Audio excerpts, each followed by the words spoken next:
Okay, folks, here we are in the four paths, or the four yogas, if you will, of Hinduism. I outlined them in the last video, in the last lecture, and I gave you an overview of yoga to yoke, to bring something into control, to kind of tame, but ultimately to integrate and to help somebody realize their true nature as Brahman. So the first one, and I also mentioned that they correspond with personality types. So what I'm going to do now is talk about each four, and then talk about the personality type to which it corresponds. Again, remember though, that it isn't necessarily a direct one-on-one relation. Some people you need to guide them in from that perspective, from one perspective, but they'll end up needing the other perspectives to ultimately reach the top of the mountain. Which, by the way, that's a metaphor I can't remember if I've said yet in the lectures, but it is in the book. If the top of the mountain is realization of your true nature as Brahman, Atman, then the different hiking trails and paths to get to the top of the mountain correspond to these different yogas and different personality types. And likewise, there will be people who are better at guiding that particular type of person up the mountain, right? And it may not be a direct path.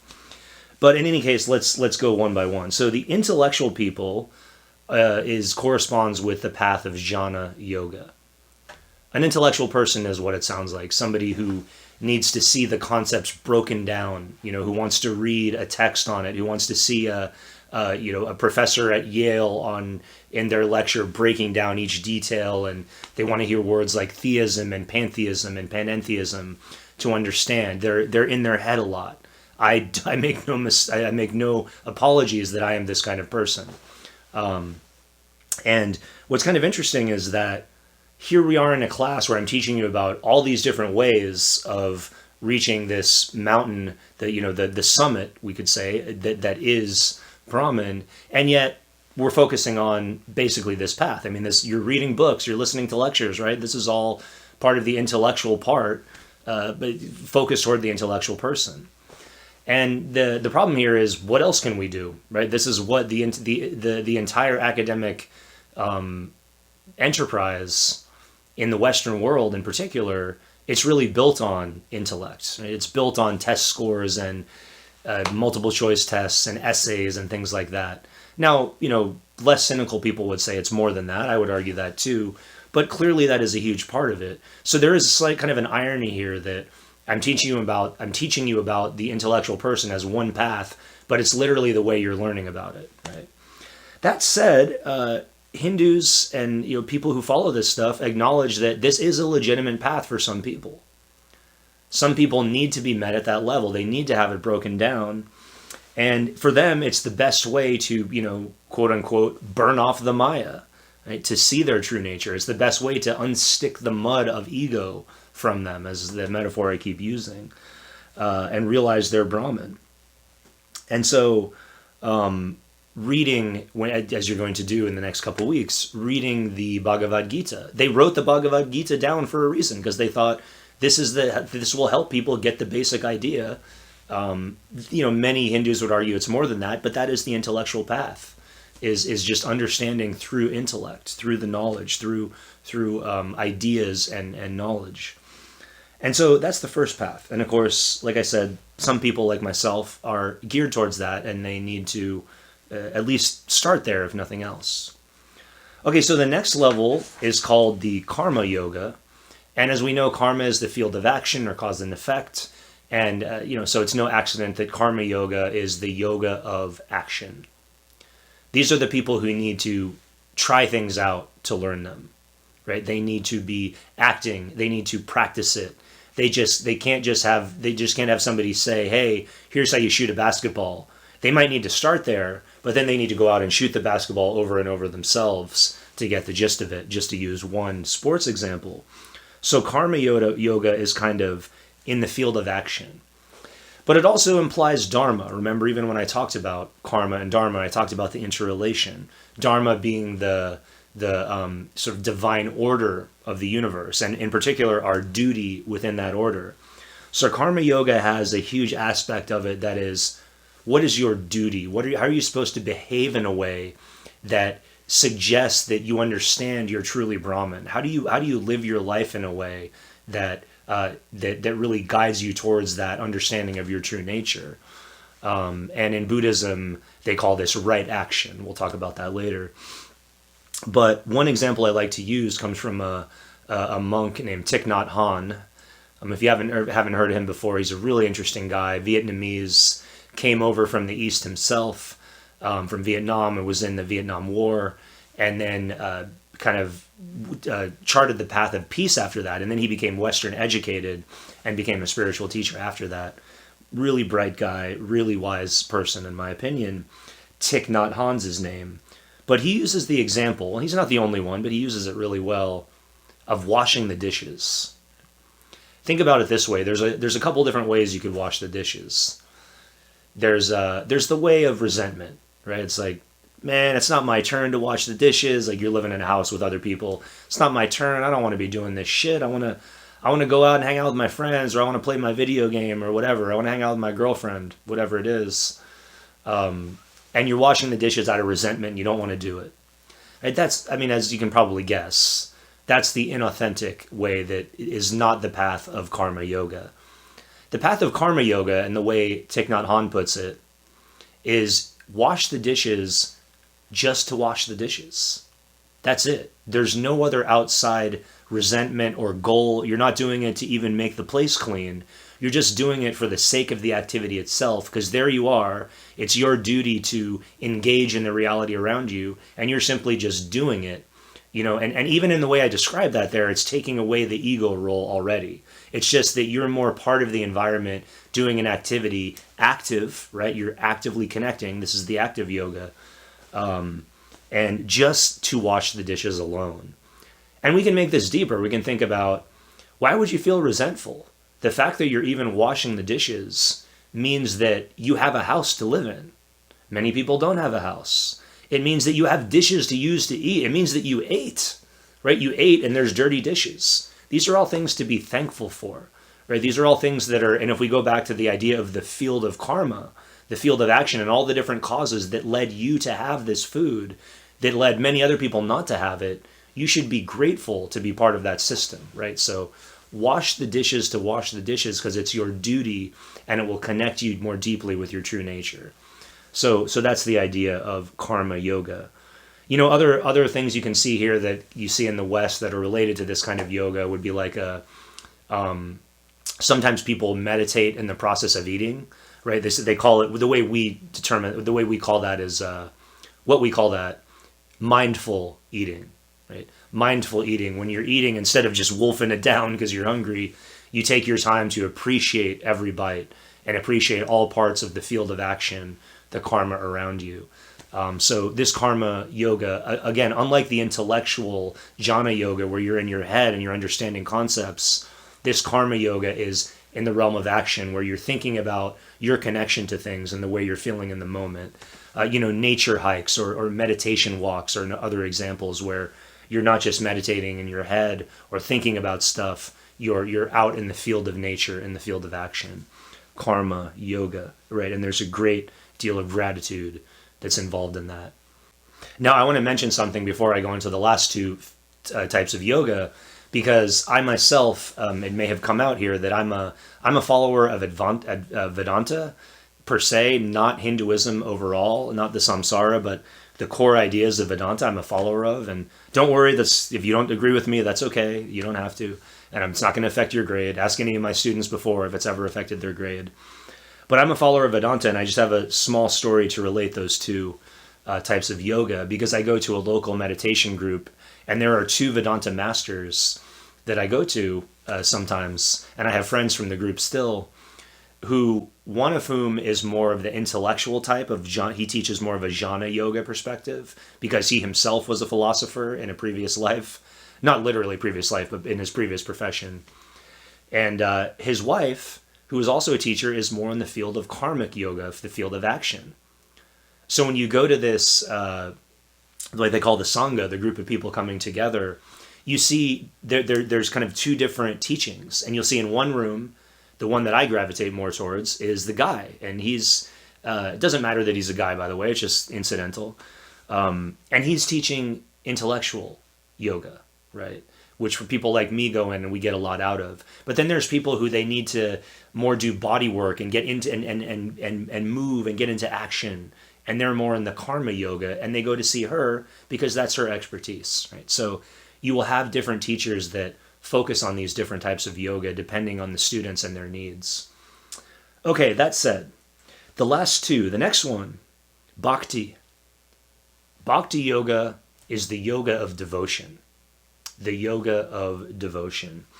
So this is something that is very, as I think I hinted at in the last video, this is something that people in the West are very familiar with.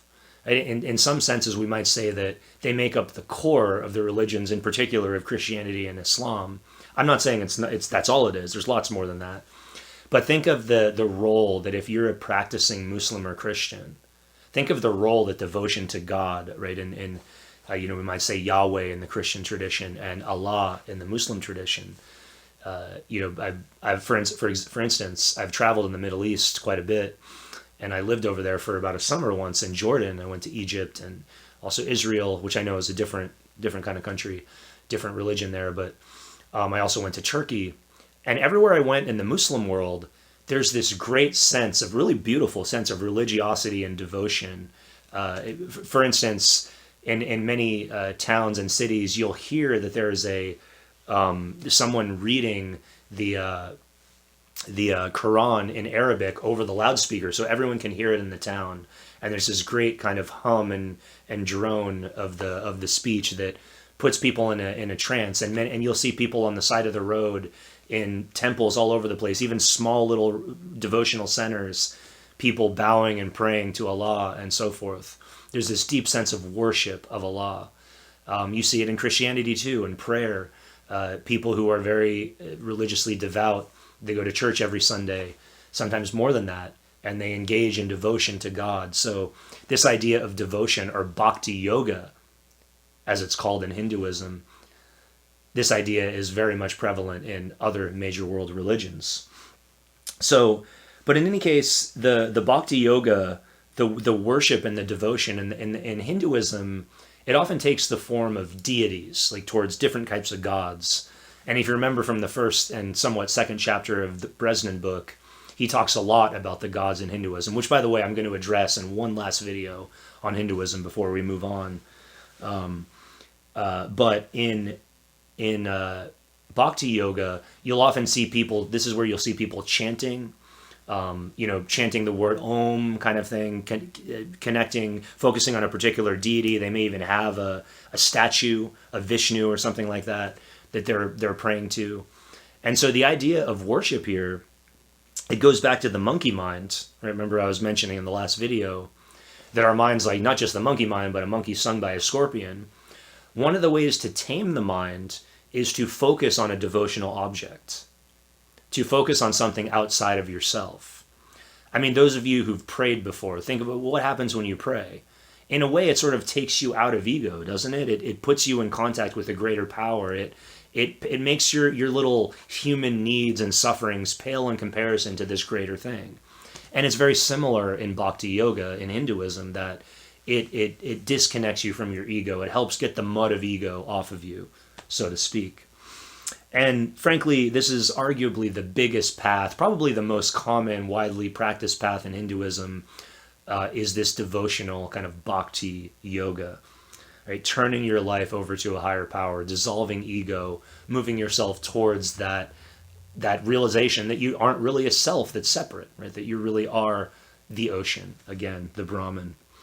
Okay, so the last one, and this one gets complicated because, as I said in the last video, Raja Yoga is king yoga, royal yoga, and it entails a lot of different types of meditation, but it also has this very specific 8-limb path that Patanjali, you'll see in the guy who wrote the Yoga Sutra, comes up with, which is not a different kind of yoga. It's still under the category of Raja Yoga, but it's a means of achieving the goal of Raja Yoga, which is samadhi, and I'll talk about that in a minute.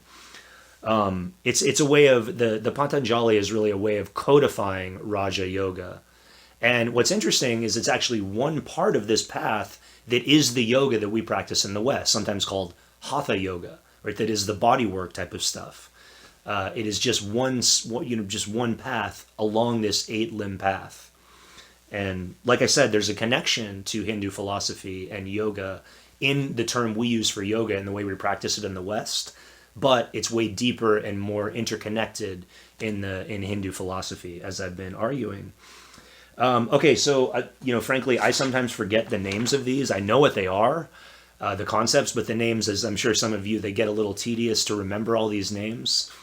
So I'm going to need a reminder of some of these, but I'll go through each one, and sometimes grouping them together, of this 8 limbs of Ashtanga yoga, which again is the sort of explication, the actual practice of achieving Raja yoga. Okay, so the first 2 branches essentially refer to, and they're called the asma and the niyama, and essentially these 2 are going towards cleanliness. And entailed in that is self-discipline, right? Disciplining your body and mind so that you're ready to fully approach, so that you're not going to be tempted by any outside, temptations of any kind. This is why part of it is often going to a quiet place where you won't be disturbed, where you won't be tempted by some sort of ego-based thing, whether it's sex or television or whatever it is, gambling. This is also where, kind of an unfortunate stereotype of Hinduism gets out, because one aspect of this is to cleanse your entire body. And you go back to the ancients of India, and they had all sorts of different ways of cleansing your body. So it wasn't just with soap and water, as we might think today. I mean, it might have been cleaning in that way, but it also, in some ways, it was like you rub cow dung all over yourself, which seems counterintuitive, but fit with the culture of the time. You do things like you put a cloth in your nostril, and you kind of, that cleans out your nostril passage and so forth. So some of those videos you see where you see Hindus, practitioners doing these crazy things with their body, it's often because they're in this stage of the Ashtanga yoga. So, but really it's purity, purifying and preparing the body, making sure you're ready for self-discipline. That's the first 2. And then 3 and 4, which are pranayama and pratyahara, these 2 are, like I said, this is the subcategory. This is what we think of as yoga in the West. It's body work. It's where you get poses like the downward dog literally comes from this book, the Yoga Sutra. And I can't remember the exact word or phrasing in Sanskrit, but it's in there. And there's many other phrases that refer to positions of your body that are used by modern yoga teachers. Again, they may or may not link them back to the Hindu tradition, but they generally come from this tradition. So those next 2 are related to that, right? And part of this is breathing as well, right? Part of this is breathing. That's a huge part of Western yoga. No, often people have different ways of, there's the breath, breathing out, breathing in and holding it, and there's different amount of times you count, and there's the idea that you feel your diaphragm, you let your breath breathe you, right? Instead of you're not breathing, your breath is breathing you. These are all ways, again, of connecting yourself to the fact that you're not a separate self, to the fact that you are this Brahman that is truly the fundamental force of everything in the universe. And really, some of these bleed into each other. The pratyahara also includes this sensory withdrawal idea, this idea of closing your eyes, or if you ever take a meditation class that we split up into in the Western world, we split up into meditation and yoga as separate things. But again, these are all they would all be considered yoga in the Hindu tradition. They are all considered yoga. So, but the next one is more related to what we think of as meditation. And it's sensory withdrawal, closing your eyes. Your meditation teacher, if you've ever taken meditation, will often ask you to close your eyes, to listen to the sounds in the room, to focus in on certain senses, and what sounds do you hear, to pay attention to the seat on your body and legs and so forth. These are all aspects of the pratyahara limb of Ashtanga yoga. And then the next two, sometimes that one and the last couple are linked together. So I'm just going to give you that name, which is, I believe, Samyama. So the last three are Samyama. And again, we would all consider them meditation in the West, although they're distinct types of yoga in Hinduism. So that includes that sensory withdrawal. It could include concentration and mantras, kind of connecting a little bit back to Bhakti yoga. It can include seated meditation, right, where you're really like in the what we call a lotus, well, they called and we call too the lotus position, where you're explicitly just completely focused in on yourself and meditation in your own mind in order to purify it and clarify it. So these three last stages go together. They're often done in a mix of different ways. Some in Hinduism think that you need to do the first few before you even reach that stage of meditation. You have to purify your body. You have to purify your mind and make sure you're devoted enough to even be able to reach that stage of meditation. And then the final stage, of course, is samadhi, which I've already mentioned, which is ultimately the connection, right? It literally means together with the Lord. It's often translated as oneness. It's when you finally overcome all these barriers, whether they're in your intellect or your body or your action, however it is, your behavior. You've learned how to concentrate, and for many branches of Hinduism, this is said to take many, many, many years to perfect. It's a skill that you have to go through in order to achieve, in order to even reach the level where your mind has the capacity to reach samadhi. Right? So samadhi, again, to connect it back, is realizing that it's all non-dual, right? Really coming to terms with non-dualism. And as I keep saying, it all goes back to Brahman Atman. This goes back to, this is no different. Finally realizing your true nature, right? Samadhi is the state you're in of connection, of lack of ego, when you have come to union with, whatever words we want to use, when you have realized your true nature as Brahman. It's a blissful, blissful state, full dissolution of self, another way to say it. Now, there are disagreements here, though, amongst even Hindu masters over the state of permanence of this, right? So somebody who has reached moksha, which is total liberation, will be often in a state, if not always, in a state of samadhi. Right? And you can see this in the Hindu tradition, where there are masters who are said to have reached moksha who are just always in a state of joy. They can sit for 10 hours by themselves in a cave in just pure bliss. On the other hand, there's people who say, well, you can reach a temporary state of samadhi where you're not yourself enlightened, or you haven't reached moksha, but you've had a taste of it. This is disputed too. Some people say that once you reach it, you're always there. Other people say you can kind of have glimpses of it. I'm personally of the belief that I believe that I've had samadhi moments. I'm a big fan of meditation. I do a little bit of yoga in the Western sense, but I focus on the yoga that is meditation in the sense I just described it. That's mainly what I like to do. And I've had moments where I've been in a selfless state for even hours at a time. And no, it wasn't when I was taking drugs or, acid or anything. It was in a normal, sober state.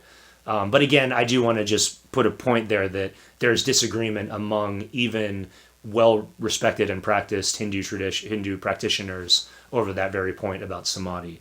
But ultimately, there's no disagreement over samadhi being the window or the ultimate state of bliss that is what somebody experiences when they've experienced moksha. Okay, so I'm going to stop it there, and then from here, the next couple of weeks, you'll be reading the Bhagavad Gita, where you'll see these ideas crystallized in the what even Hindus themselves refer to as the crystallization of their philosophy, especially Vedanta.